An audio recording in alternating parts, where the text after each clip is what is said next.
Boy, can I help you? Listen up. I'm bringing you the best content to ever exist in the door-to-door industry, from sales, leadership, recruiting, and personal development. Why would I need that? Because never before have we been able to collaborate with the top experts in their industries, sharing their secrets and techniques on what makes them the best. Wait, who are you? I'm your host, Sam Taggart, creator of the D2D Experts and D2D Con. Is there a place we can sit down? Well, come on in. As the leading distributor of structural pest control, Univar provides training, services, and an arsenal of products to help you grow. Our 80 years of experience and industry-leading resource, pestweb.com, provide unmatched opportunities for your company to succeed. Learn more at pestweb.com or call 1-800-888-4897. We're with Cory Torgesen. What's up, guys? He's like one of the solar legends. Been in door-to-door. He's an Atlas genealogy, like coming from the OG Atlas satellite. Go way back. So super excited. Thanks for having me. We got to know each other a little bit in New Jersey. You were in my dad's ward, which is kind of fun. Yep. But now we're actually here in Arizona, and Cory has done. I mean, kind of how many solar accounts did you do in your career? I guess Just over 400 installs. 400 installs. Yeah, it's a lot of work. Holy cow. I mean, so anybody that's watching this is in solar, imagine it's like you probably did, what, 20 this year? 400. So that was in like 3.5 years. Yeah, But that's not like like in 1 year. But still, to do over 100 in a year is, I mean, that's qualifies for the Golden Door Award at DDCon. And My goal was 30 installs a quarter, that's, and I hit it almost every quarter. That's insane. And not only did you do that, you ran basically a region in New Jersey and Ran a team and then helped run the region. Yeah, I mean, you built massive amounts of guys. And so today's podcast, we're going to really dive into, one, how to sell lights out, and two, how to recruit and build local guys in a new market like in New Jersey, where you kind of were one of the first guys out there, and started from, hey, nobody knows what this is, to tons of reps. So That'd be awesome. Yeah, so tell us a little bit about first how you kind of got into door-to-door, and a little bit about that journey. Obviously, it's been a while, and tell us about that. Yeah. So my story is probably similar to a lot of other people that have gotten into door-to-door. Just discovered that you can make a ton of money. I was in college and needed a job, and found out how much money you could make doing solar, and that I could graduate from college with no student loans if I would just go out and sell in the summer. And so that's what I did. Went out with Atlas and Nick Hansen, and sold my first summer, 2006, in Fort Collins, Colorado, selling Dish Network, and crushed it. And then after that, managed my own team and continued to grow and progress, ultimately working at Vivint, selling alarms for like 5 or 6 years. And during that same period of time, finished college. And then I even went to law school, finished law school. And even after law school, I still could not get away from door to door, and that was when I went to go sell solar in New Jersey. And let's talk to that a little bit, because a lot of people, it's like, I'm doing door to door to pay for school so I can get a real job, right? And you went to the extent of finishing law school, and right now you're studying for the bar, which I think is a really cool, like, you're continuing your education. That's honorable, but like, I'm sure you've had those moments where your dad calls you and is like, why the hell are you still knocking doors? You have a law degree. Like, you know what I mean? 7 years. And a lot of people are like, well, why do door to door when you could be a lawyer? You know what I mean? Like, tell us a little bit about kind of And so when I finished law school, most of my classmates were taking jobs that were making like $40, $50, maybe $60,000 a year. And anyone that's in door to door, we know how easy that is to make in this industry. There are guys that make that in a couple months. Most people that go out for the summer, if they work hard for just a summer, they can clear that in 3 months' time. So I'm like doing the numbers and seeing what my classmates are, the jobs that my classmates are taking, and I'm just like, this doesn't make sense financially. Yeah. Why would I take a job that pays me $40,000 a year, and I have to work 50, 60, 70-hour weeks and be stressed out of my mind? Door to door is fun. Yeah, You get to work outside. You're not cooped up in an office, fresh air. You get to meet new people every day, and instead of being paid to deal with everyone else's problems, you get paid to help other people out and add value to their life and give them something new that they never had before. Yeah, and I think a lot of people like get in their heads like, I need to get into corporate America because they think that it's going to solve their problem of like the hard grind of door to door, and they forget to be grateful for the blessings that they have in this job, like the financial blessing, the time blessing, the freedom of like choosing kind of when and how we work and where, and be able to travel, like.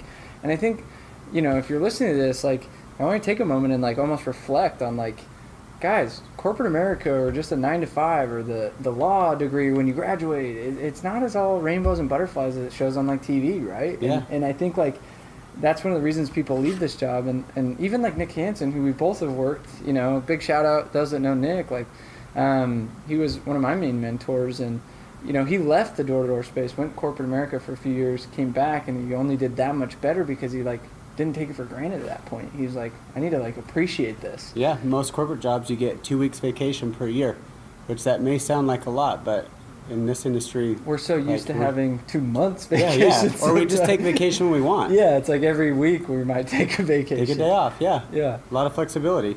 No, so let's dive into like, speaking of flexibility, I mean, at the end of the day, it's a curse and a blessing, right?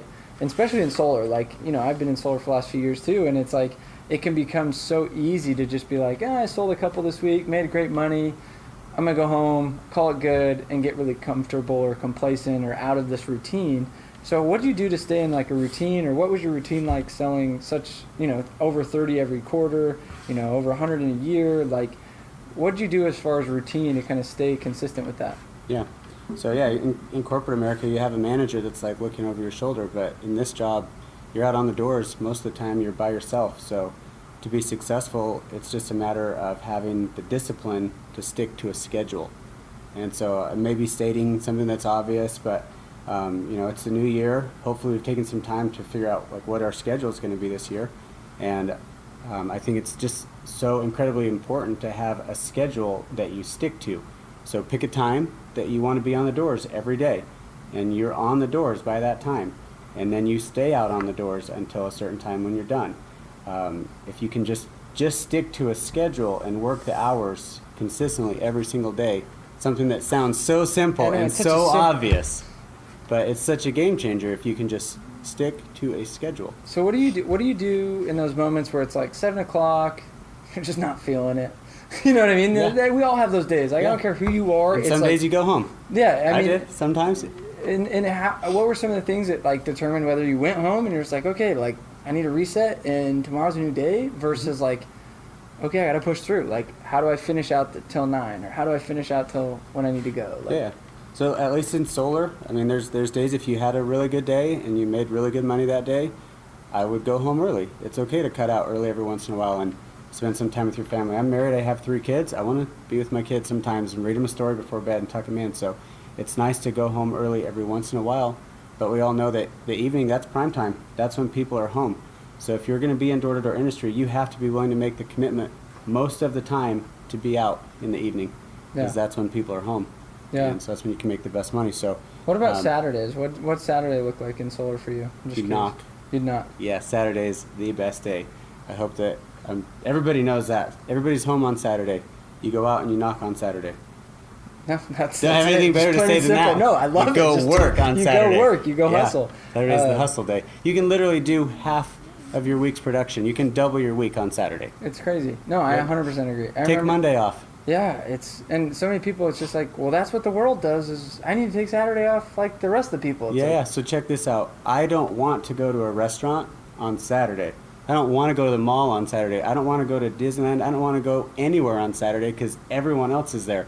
I'll go on Monday when everybody's at work or at school. That's a good way to shift the paradigm. No one's there, So take Sunday and Monday off. I like that. Work Saturday. So what about your teams? What was your hours as far as a team structure? How did you manage your people and keep them on track to be consistent? Like, what were some things you did there to create consistency? So when I was in solar, I tried to be on the doors every day by 2 o'clock and work until 8 o'clock, which is only 6 hours. It's not that much. It's 6 hours a day. And in the afternoons, when sometimes you don't find a lot of people home, maybe that's the time that you are tracking down customers that you haven't been able to get a hold of, or you're taking care of your pipeline, working on accounts, getting them progressing and moving along. Early afternoon, that's the best time to take care of what I would consider like maybe some busy work. That's stuff that you do in the field. Not busy work that you could have done at home, but busy work that needs to be done in the field. And then by like 4 or 5 o'clock, no more busy work. make sure you're just on the doors, Yeah, because knocking I think a lot all of the way through. people let that busy work carry them into 7, and then they're like, well, by the time I get to there, and then I gotta come home, like, and then Yep. you just come up with an excuse not to go out. That's right. So at least as a minimum in solar, between 5 and 7, you are on the doors doing nothing but knocking. Even if you have people that want to set appointments, like, hey, yeah, can you come by my house at 6 o'clock? I'll be like, 6 o'clock, no, I have an appointment at that time, but I can come at 7, or I can come at 7:30. So push all of your appointments Till as late as possible. till as late as possible. And all the busy work that you try to do in the afternoon, like those customers that you were trying to track down that you couldn't get a hold of, don't go at 5, don't go at 6, go at 7. You're just as likely to catch most people at home So true. at 7 as you are at 5 or 6. 6. Yep, Not 100%. between 5 and 7. No, that's like so. It's just nugget. It after sounds simple nugget. It's so and simple, obvious, but it's but so takes so discipline. true. It's so true, though. I love it. That we're just the foundations of like a schedule. So, how many meetings a week did you have with your team? We would do 3 meetings a week, Monday, Wednesday, Friday. Did you do anything else the other days? Calls, check-ins. As manager, regular check-ins with the reps. If you see that reps are successful, getting sales, give them a call, say good job. If you see they're struggling, give them a call. But if you're running a year-round program, I don't recommend having meetings every day. It's a Yeah. good way to get burnt out. Yeah. If you're running a year-round program, meetings on Monday, Wednesday, and Friday. That's What would you sufficient. do? How would you get people to stay accountable to go into the meetings and to buy into the meetings? Like, let's say I'm like, I just want to come to one a week. Like, I don't really care about going to all these meetings. And what would you do to that rep? Like, how'd you handle that? Well, before I even talk to the rep, the first thing I would do is a self-check and ask what I'm doing to add value at the meetings. Because if people don't want to come to your meetings, it's possible that maybe the meetings aren't worthwhile. Maybe the trainings aren't good enough. So if you don't have super structured training meetings with trainings that are planned out, not winging it, your meetings should be super organized. You should have announcements, updates from corporate, accountability from the numbers that have happened already in the week, a structured training, taking goals for the next day. If it's super organized and there's tons of value add, then people will want to come. And I think that everybody wants to look outward and be like, oh, that rep's just being like rebellious. And it's like, no, he probably sees no value in the fact that you're not leading him. Not leading. Therefore, he's not seeking your leadership. Yep. Because if he saw that, like, man, every time I go to that meeting and like learn from Cory or learn from the group and the feeling I get when I go, he'll go. Yep. And I think that is another nugget. Anybody that's watching Yeah. this, like, this is gold, guys. Like, And if you're adding value at the meetings and he still doesn't want to go, he may just not care about the job. And maybe he's just dead weight on your team. yeah. Possibly. So let's kind of shift into recruiting. I mean, obviously, recruiting year-round local guys out of a local market, that are professional, and that's what's cool about you. And I think this is what makes it unique is you go to this college grad and you're like, hey, don't go get a sales job at a medical company. Come knock doors, right? I mean, you had to have those conversations. So like, let's start with prospecting. So what did you do to find the right people as far as ads or, I don't know, like networking? What'd you do? Like, how'd you go hire a bunch of people? Yes, all of that. All of that, Yeah, okay. yeah. So if you're running a year-round team in a local market outside of door-to-door Mecca, Utah, it's all fair game. You can do ads all over. Social media, go to career fairs at universities. There's all kinds of different ways that you can find people. What I think is different when it comes to recruiting, that's especially different in a local market, is that you don't have this expectation that you have to take people out to dinner. In Utah, people want to be like recruited. Wined and dined, like yeah. wine me and dine me. Yep. Most people outside of Utah are familiar with a traditional hiring process. They expect some exposure where they learn about it. They expect an interview, maybe even a follow-up interview, and then a call that tells them whether or not they're hired. And so we had the most success recruiting when I was in New Jersey by inviting potential recruits to come to the meeting. And going back to what we said earlier, if you are running good meetings and your team is doing well, that's going to be super contagious. Oh, that makes sense because they're like, man, there's some energy here. There's like, I like being surrounded by this. Like, Yep.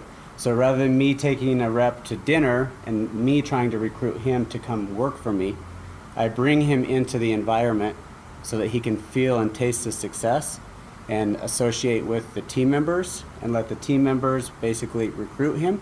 And then I'll say, yeah, after the meeting, if you want, we can do an interview and we can decide if the job might be a good fit for you, Yeah.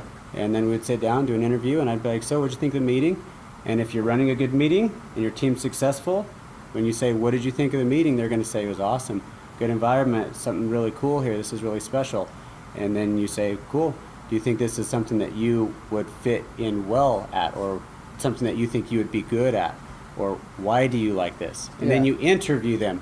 And then you're like, hey, cool, well, let me think on this, and I'll give you a call tomorrow. Let me talk with my co-manager, or let me chat See with if the you're a good team. fit, yeah. They all met you. Let me see if the team thinks that you would be a good fit within the team. So it changes the paradigm. Rather than me trying to recruit Begging them, him and like, please, we need more bodies. Like, then it's them trying to qualify for the job. so how do you bring up the whole door to door? It's like, oh, and by the way, we go door to door every day, and they're like, oh, I don't know if I like can knock doors. Like, how do you overcome that? You just got to be super transparent about it from the very beginning. If you try to hide the ball, then you're going to mismanage expectations, and they're going to get all pumped, and then you're going to like slam them after you tell them. So just don't hide the ball. Be super transparent about it. When they come to the meeting and you're going over numbers, and someone got a 3 spot yesterday, be like, dude, you crushed it yesterday. You knocked doors and you sold 3. That is awesome, man. So already right in the meeting, they're seeing all the excitement, all the fun, and they're like, oh, he got 3 sales knocking doors. And they have some time to sit on that. Yeah. It's So like when they come to the interview, it's like foreshadowing almost. yeah, you're soft seating it. Yeah. Same thing that we do with our customers on the doors. You don't wait to drop a bomb on your sale at the end. Yeah. Just soft seat it early on. That's key. Another nugget. If you're listening to this is good stuff. Okay, so let's keep going on that. So you recruit through ads and networking. What I guess what was your favorite prospecting tool that you found most effective? Like, did you love Indeed, Monster, Craigslist? Was it like none of those? We just were really good at getting our people to recruit. Like, what was the avenue that you felt like you had the most success? Going to career fairs. Career fairs, Which like is in-person. In-person career fairs. So how do you find those? There's different websites. A lot of times the State Department of Labor will have links on their website that job candidates are going to when they're looking for employment. And so you can go on the government websites and find job fairs. There's job fairs at the universities. This is something that doesn't work in Utah. Yeah. You're not I'm going to talking get outside of Utah. But yeah, I'm talking- outside of Utah, Yeah. you can have a lot of success. And the best career fairs are the career fairs where before people have the opportunity to go around to all the booths and talk to the employers that are hiring, you have the opportunity to make a quick 1 or 2 minute pitch in front of everyone. So they'll have like 20 employers that are there, and they bring everybody into one big room, and everybody gets up there and they make their pitch. And if you're you the can, best salesperson. if you can nail your pitch, then as soon as everybody goes to their booths, everybody rushes to your yours. booth and they line up. And then that's even more contagious. Because then they're like, oh, everybody wants this job. I Gotta should get that job. need to make sure I apply first. Yeah. Yep. That's cool. It's So cool. what let me ask you on that. Like, I had a really good question on career fair. Oh, part-time people. Let's say a college career fair. Somebody's like, well, I'm in school. How do you deal with that when you need a full-time guy? Or how'd you manage a part-time or a student? It's kind of seasonal. Like, what'd you do? That's a tough question for me, man, because I wouldn't hire people like that. Really? Because I don't feel like the investment that I make in them to train them and prepare them and make sure they have good correlation meetings that they can attend, all the stuff that I do isn't worth the time for me. So No, that's I didn't that's hire a good people that weren't answer. No, full-time. because I got to that point. I was like, dude, if you can't, like, if you're gonna do this for 2 hours in the evening because you've got a full-time day job, like, You're going to be super high maintenance to me. Yeah, it's just not worth my time. Every time you go out, you're going to call me because you're going to have questions because So- you miss the trainings and the meetings. And Exactly. Not worth it to me. So did you have kind of a system or structure to kind of, or like a way of trying to convince them to, let's say, quit their job? Like, let's say somebody's like, well, I have a day job. Can I just do this in the evenings? How did you help that guy transition over? Or, because it is a commission-based job. And they're like, well, I don't want to leave my cush. Yeah. So how do you get them out of their comfort commission cush Mhm. into like full? I think it's the timeline of how you hire them. Yeah. So if you meet with someone who has a decent job, and then you recruit them and explain to them why this is a better job, and then you ask them to make the switch based on just what you say, that's not fair. That's a little, like, that takes a lot of trust in you. It takes some and balls, like, yeah. they don't know you, right? So if you're really successful and you're really doing well, take them out on the doors with you, or have them go out with one of your top reps before they leave their job. So when you're in the interview and you're like, yeah, what do you think this job would be a good fit for you? If they're unsure, Yeah, they're like, well, I don't want to leave a $80,000 job and hope to make money in commission sales. Like, take them out on the doors with you. And if everything you're saying in your recruiting pitch is true, it's just proof is in the pudding. proof's in the pudding. And if you go out and close a few deals and show them how easy it is, I mean, it looks easier because you're seasoned. Yep. But if you're willing to put in the time and help them get to where you're at, it's way easier to make that switch. Yeah, and if they're a successful person in a different job, it's probably worth that investment. It's like they're probably going to succeed better in your job versus going and finding the unemployed guy that's like probably not going to last very long. You know what I mean? Like the homeless dude. Which is, again, contrary to this like concept of recruiting people by taking them to dinner. Bring them to your meeting, take them on the doors, and they'll be pumped. If Yep. you're really running a good program and you're successful on the doors, they'll be pumped. And then tell them to read a sales book before you actually hire them, before their first day.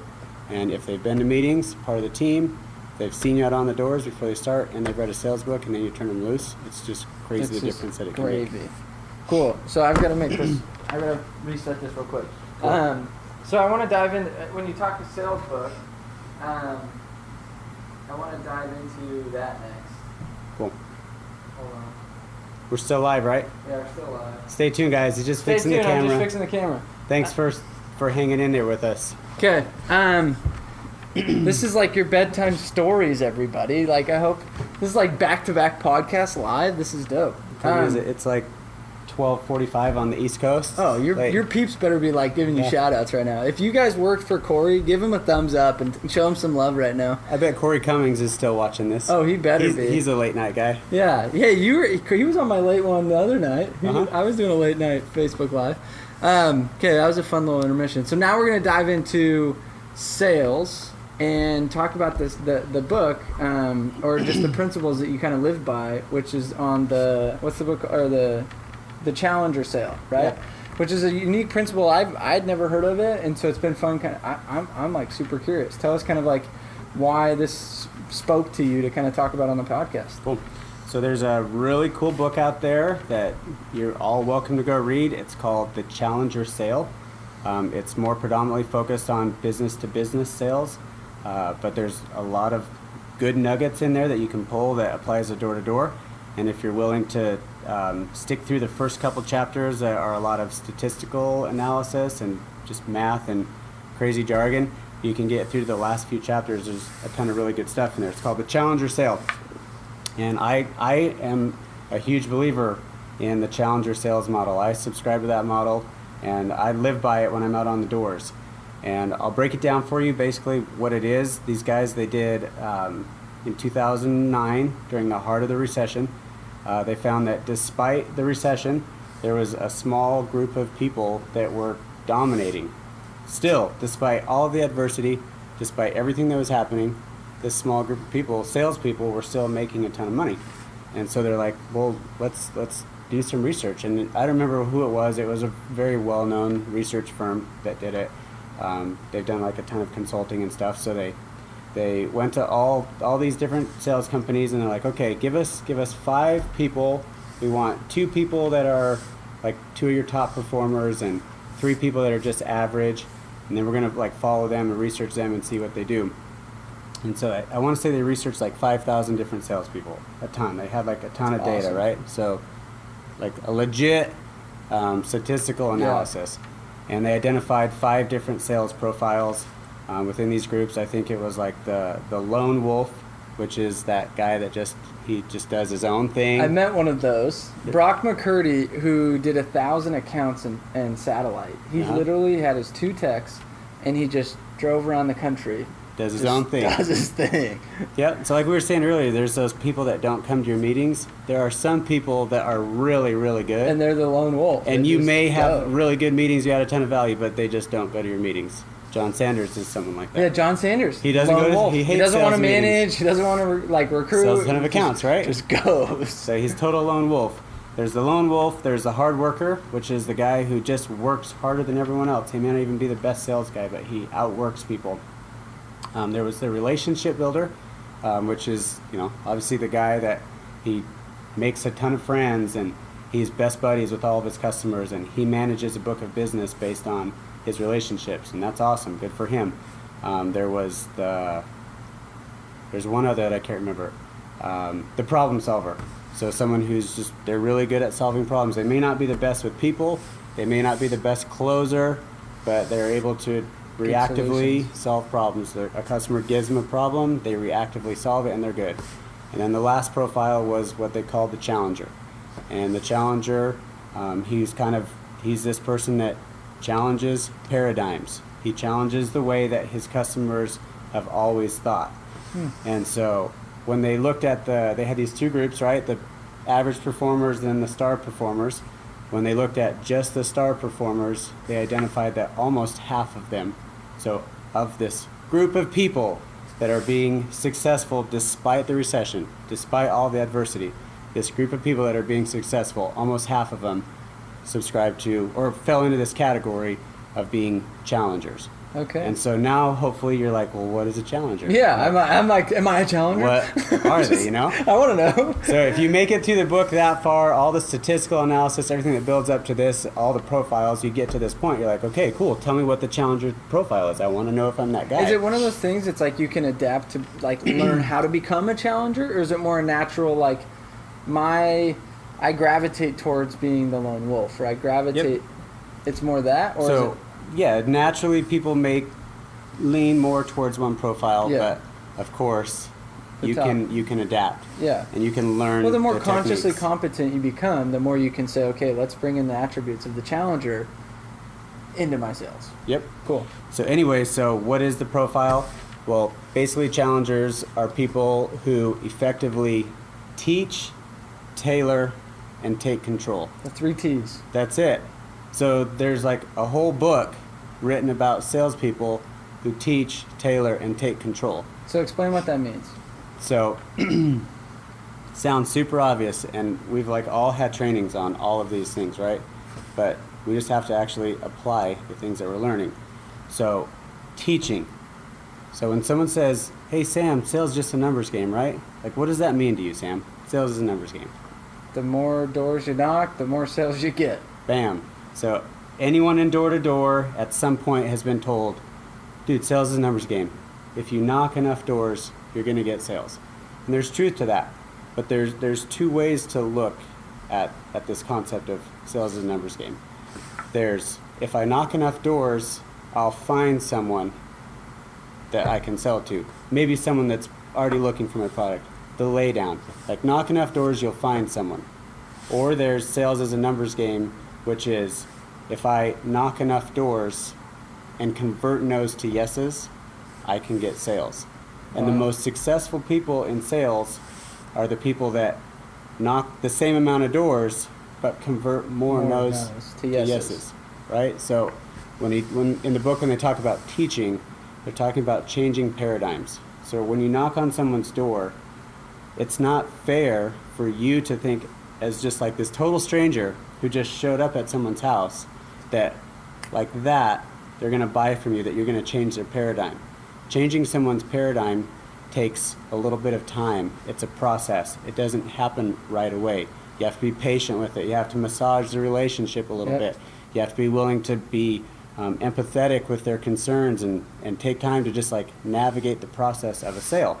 And so effective teachers, what they're really doing is changing paradigms. Wow. They're not just telling people things, changing paradigms, I like that. right? So in solar, how many people do we talk to that are oh yeah, I hate the way that solar looks?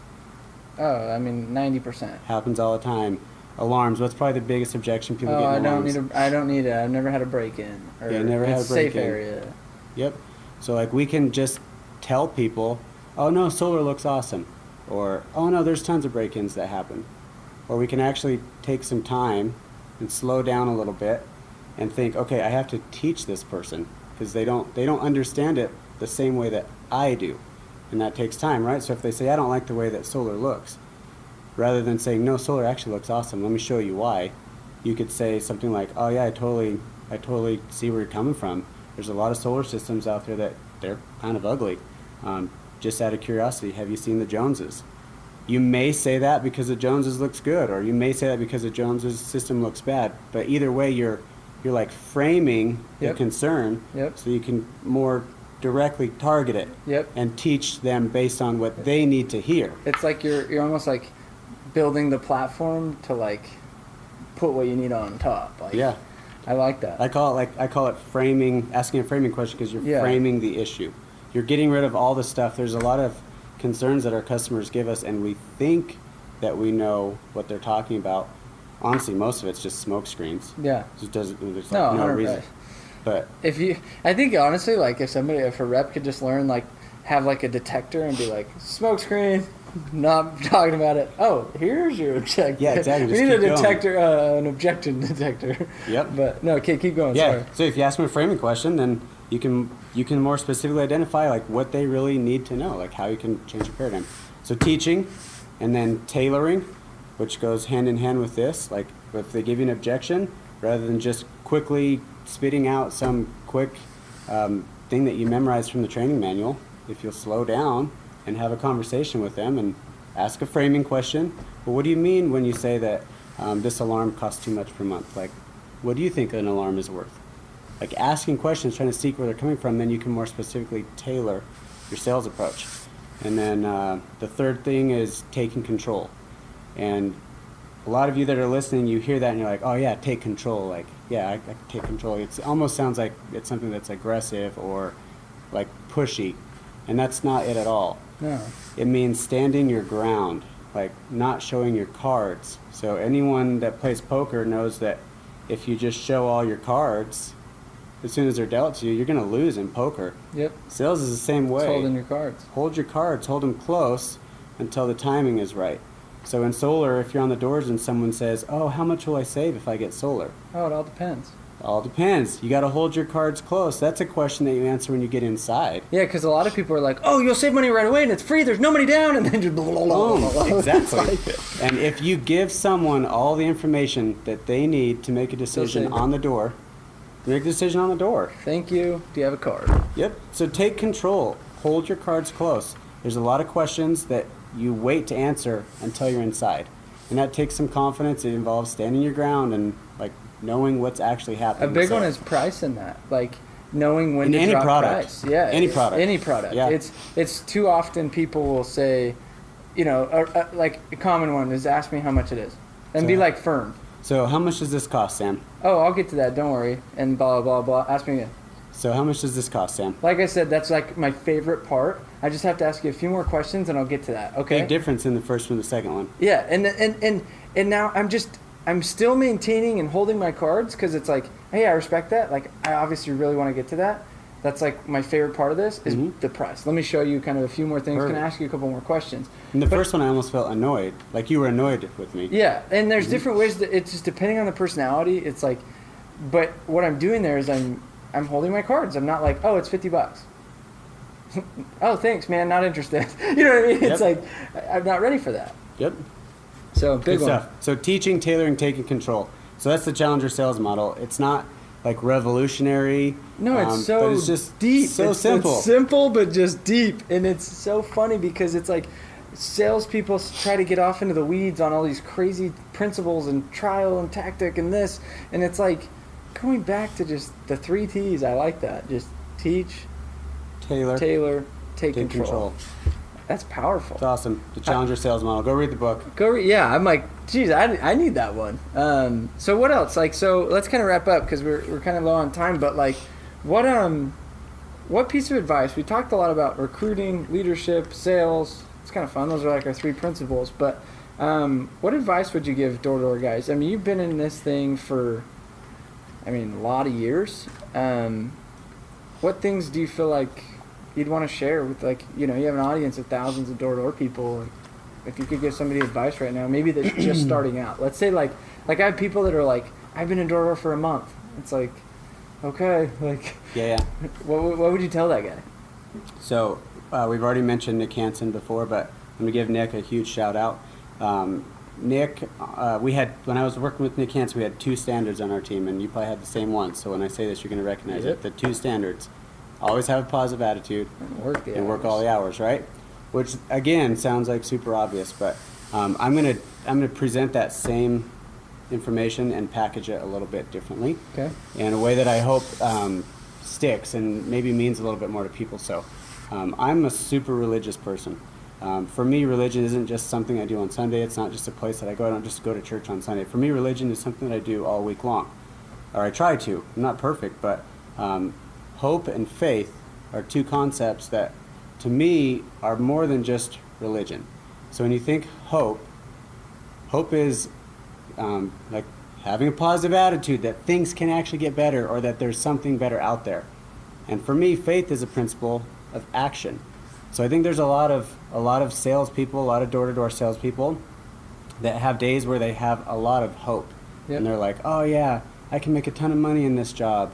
There's a lot of sales out there, ton of opportunity, they have a lot of hope.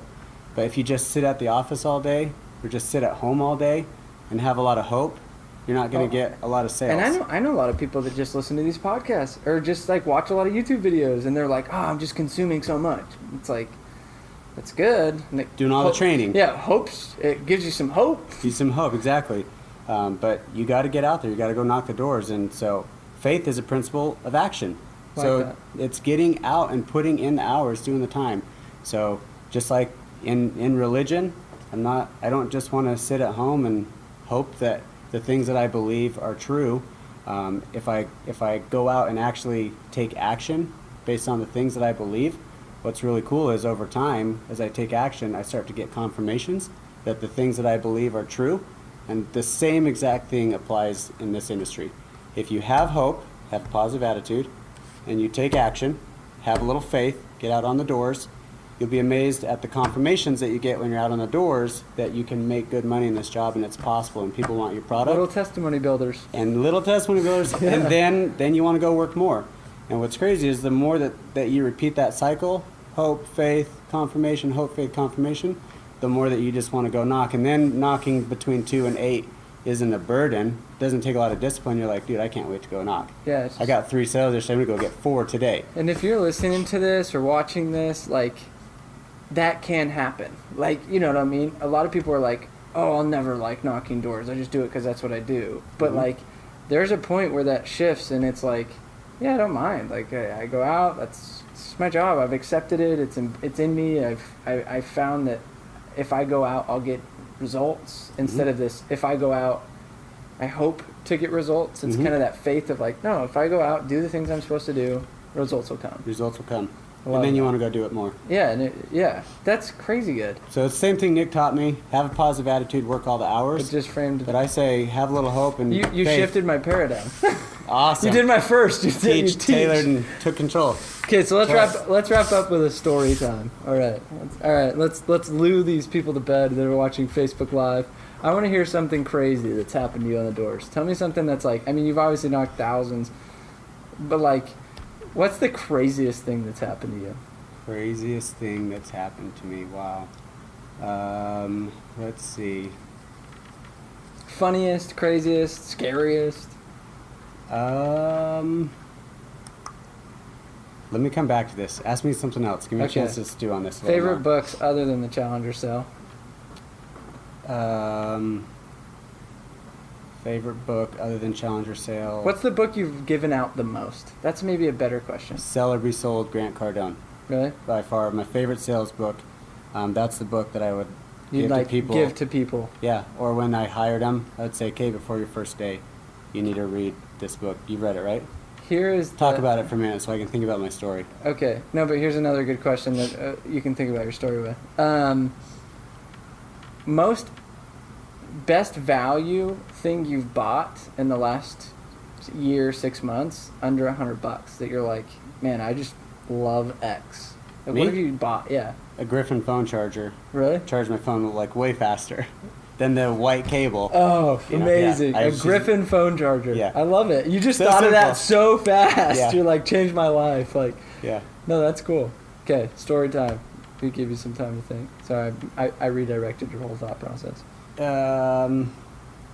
How about this? Funniest Yeah. thing you've heard in the industry, maybe it didn't happen to you, but it's like one of my reps, he did this, or... Yeah. So I think one of the highlights of the time that I was doing solar was when I mentioned Cory Cummings earlier, but there was a time when he like lived in the area that he was working, and he bought a golf cart, and he would literally just cruise around his neighborhood. It's in Arizona, so it's sunny year round, Uh-huh. and he would just drive around his neighborhood on his golf cart, and everybody knew him because Cart guy. yeah, he had the solar golf cart guy, and he would cruise through the alleys and like hit the brakes and slam some of the brakes and like slide through the rocks in the alleys.